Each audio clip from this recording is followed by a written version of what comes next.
Hi, good morning, everyone. It is Monday, and that means it's time for me to send you a quick update about where we're at in our Daughters of Grace devotional. I hope that you are joining me as we work through this book together as a follow-up to the Loved Radically conference, where we are looking at 5 different women each week for 6 weeks. And we're on week 3, and that means that this week we looked at Jael, Ruth, Hannah, the Widow of Zarepath, and Esther. And as I think back over the women that we looked at this week, there are 2 in particular who stand out to me.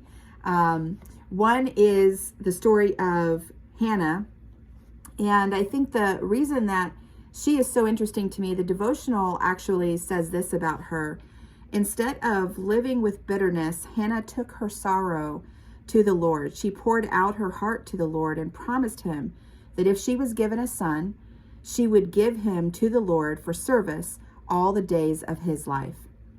And she certainly is an example, I think, of someone who is persistent in her faith, someone who, even though she was in turmoil, even though she was waiting on something, in this particular case, waiting for being able to give birth to a son, she took that petition to the Lord.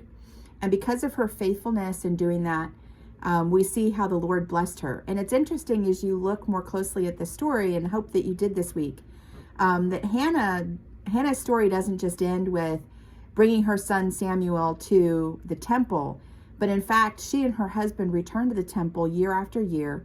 She brings a robe for her son. And because of her faithfulness in returning Samuel, as she had promised, returning Samuel to the Lord's service, then she is also blessed with 5 more children. And I think it's just so wonderful to see that even though it was a desperate time in the land of Israel and a desperate time in this young woman, in her heart, that through her, she was able to give the nation of Israel the judge of Samuel, who would later on anoint Saul and then King David over all of Israel. And so as I think about this story, again, I mentioned this before, she was persistent, she was faithful, and she was obedient. And I think, as I was reflecting on this past week, sometimes we don't always, our perspective is really limited. We don't see the full story. We don't see why things are happening in a certain way that they are, or why the timing is the way that they are. And that can be really hard to deal with. I've been there. I'm in there right now. But it's so encouraging to read stories like that of Hannah in the Bible that encourage us how important it is to wait on the Lord, how important it is for us to put our trust and our faith in him. The second woman that really resonated with me this week, and I have to admit it's a bit of a tie. I know I said earlier it was Esther, but as I'm sitting here thinking about it, not only was it Esther, but it was also the Widow of Zarepath. So let me try to quickly talk about each of them. I think Esther's story is probably the most well-known, so let me start there. And it was so interesting, as I was reading through the book of Esther this week, the thing that really came to mind for me was that other than the fact that she was Jewish, there didn't seem to be a whole lot that was different between Esther and Vashti, who was the first queen that we are introduced to in the book of Esther. Both were very beautiful women. Both were courageous and brave. But I think the difference, again, other than Esther being Jewish and certainly used by the Lord to save the people of Israel from this what would have been a devastating genocide, I think what's so interesting to see about Esther is who she went to for advice. She sought wise counsel. And I wonder if that isn't one of the big differences between the 2 women that we see in this book of Esther, is that Esther truly sought not only the counsel of her cousin Mordecai, but also of those in the palace who knew the king well. And so she went into situations where she sought wise counsel, where she was obviously very courageous, but I think also that she used her influence and her position very carefully. And, I've always read the story of Esther towards the end as we're seeing her petition the king and then hosting these 2 banquets for him and for Haman. I think I always read that story as she was a little flustered. when she first went to the king, and the first thing that came to mind for her was to host this banquet. But then as I gave it more thought this week, I realized that things like that don't necessarily happen without intention.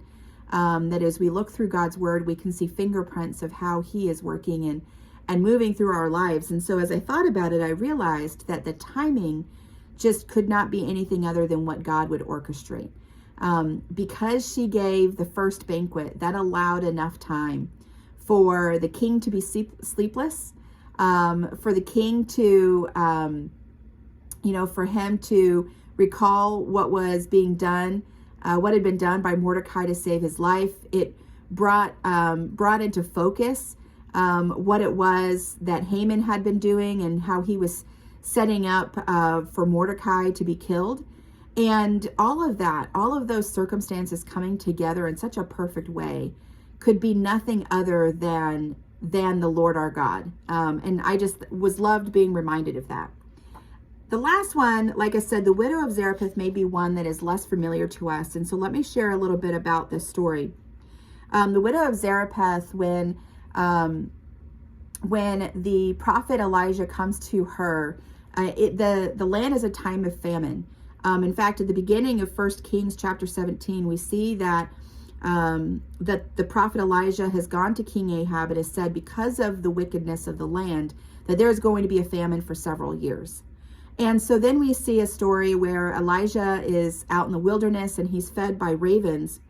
And then we see Elijah being told by God to go to this town where he would have told a widow to provide for Elijah.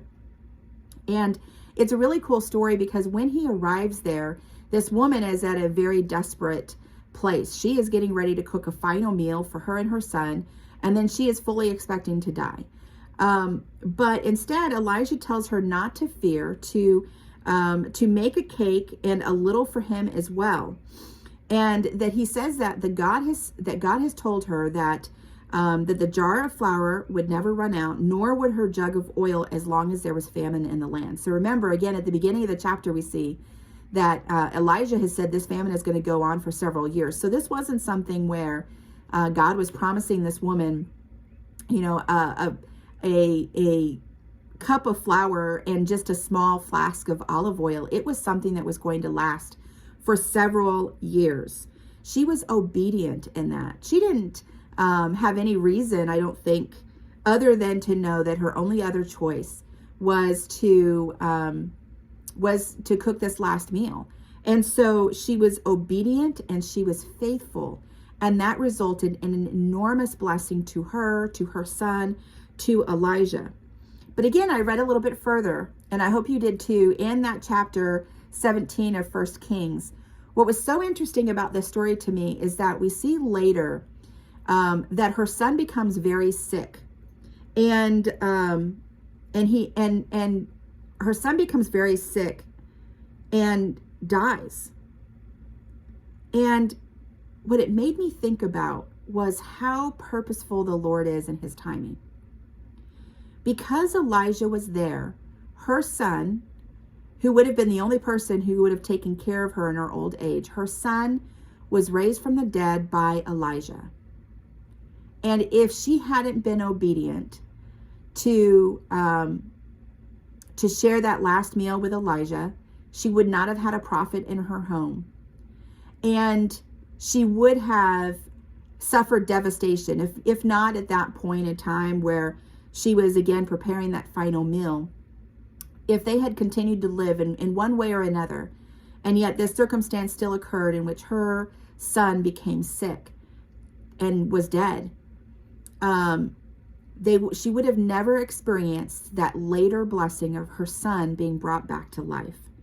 And again, it just reminds me of how intentional God is, how important it is for us to serve him faithfully and obediently, even when we don't know the full story. And what that reminded me then of, as I close out this morning, I just wanted to bring this back into focus from the sermon that we just had at Riva Trace Baptist Church yesterday on April the 3rd. Pastor Dennis talked about two different stories in Luke chapter 8. And one of them was about Jairus, who was concerned for his daughter who was very sick, and so he had gone to Jesus and had asked for him to come so that he could heal his daughter. And on the way, where Jesus then experienced a woman reaching out and touching his cloak and being healed from 12 years of an illness that had caused constant bleeding. And in both of these stories, Pastor Dennis talked about that what matters isn't the size of your faith, but the size of your God. And I think what we've seen in each of these three stories, of Hannah, of Esther, of the story of the Widow of Zarepath, is that their faith did not have to be anything more than what they could give, because their God was enough. Because the God that they served, the God who was providing for them in each of those situations, was going to be what they needed for the time in which for the circumstances and the time in which they were facing.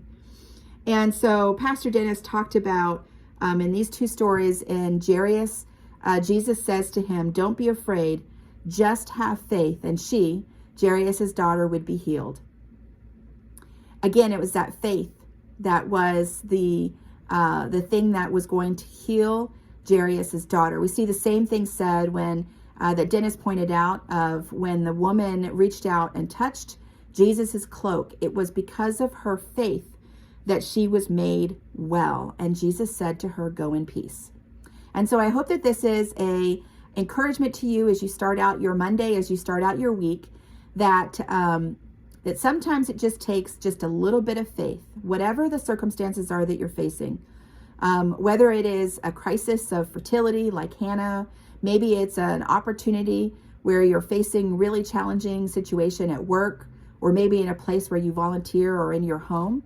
Or maybe it's like the Widow of Zarepath, where you feel like you're at your complete and total wit's end and you're not sure what comes next, other than just to do what is the next thing in front of you, which in her case was to cook that final meal. I hope that you'll remember that it's not the size of our faith that counts, that it's the size of our God that does. And that as we place our trust in him, and that as we're obedient to follow him, that he will surely bless us in ways that we could never imagine. In the case of Hannah, having 6 children. In the case of Esther, being able to save an entire nation of people. In the case of the Widow of Zarepath, being able to feed Elijah, her son, and herself for many years, but also witnessing the resurrection of her son by the prophet Elijah. I hope this encourages you, and I hope this blesses you, and may you have peace in the week to come. Talk to you again soon. Bye now.